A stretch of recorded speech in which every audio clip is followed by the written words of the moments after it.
sekarang kita tarik ke dunia blockchain misalnya. Ya, ada kreasi yang ditampilkan, wujudnya ada. Wujud ini bisa dihadirkan.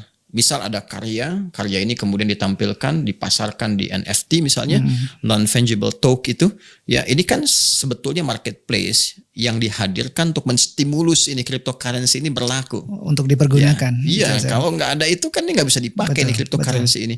Maka medianya, pasarnya dipakai itu NFT itu. Maka dibentuk galeri, dinilai dengan nilai tertentu, tersimpan di blockchain semuanya ini kan tercatat, nggak mungkin bisa dimanipulasi catatan ini. Ya, catatannya. Dan penting juga dicatat selain itu bahwa bendanya ada, wujudnya ada yang disimpan di galeri ini. Kalau dikeluarkan pun, di print, dicetak, wujud dia ada, terlihat, nampak, bisa dihadirkan. Namun dia harus dinilai, ditukarkan dengan satu mata uang yang ditransaksikan yang wujudnya nggak ada. Iya. Ya. Seperti OpenSea dia pakai Ethereum. Ethereum ada, cuman kan dia nilai-nilai digital aja dituliskan 0, sekian atau 1 Ethereum dan seterusnya, ya kan? Nah, tapi ketika dimunculkan, dihadirkan, dia nggak punya wujud fisik.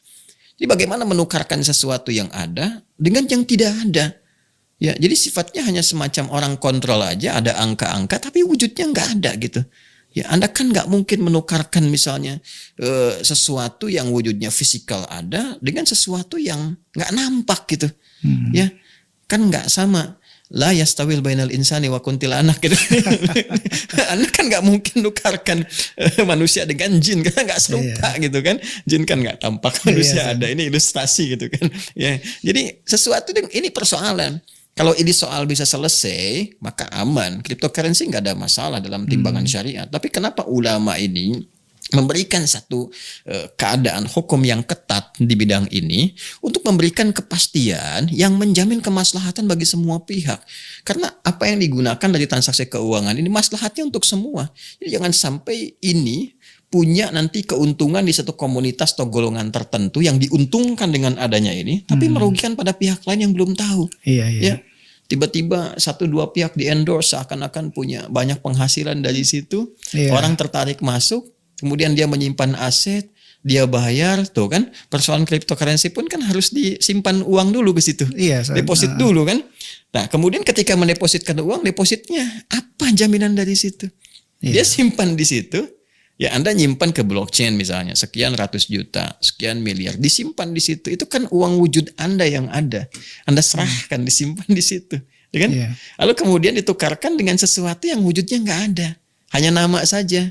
Ethereum. Kemudian macam-macam lagi nih bentuknya mata uang, macam-macam sebagainya. Mata uang tadi kripto itu. Ya, jadi masalah gitu. Ya, ketika diwujudkan, dia tidak punya muncul wujud, dan persoalannya ketika mau dicetak pun dikembalikan ke mata uang yang ada sekarang. Lalu kenapa tidak menggunakan mata uang yang ada saja? Kan? Karena belum ada yang mau jamin itu. Nah, itu persoalannya. Jadi dia tidak ada otoritas yang menjamin secara keseluruhannya. Sampai saat ini masalahnya di situ. Nah, kalau dia bisa menyelesaikan persoalan ini, selesai babnya. Tuntas, ya.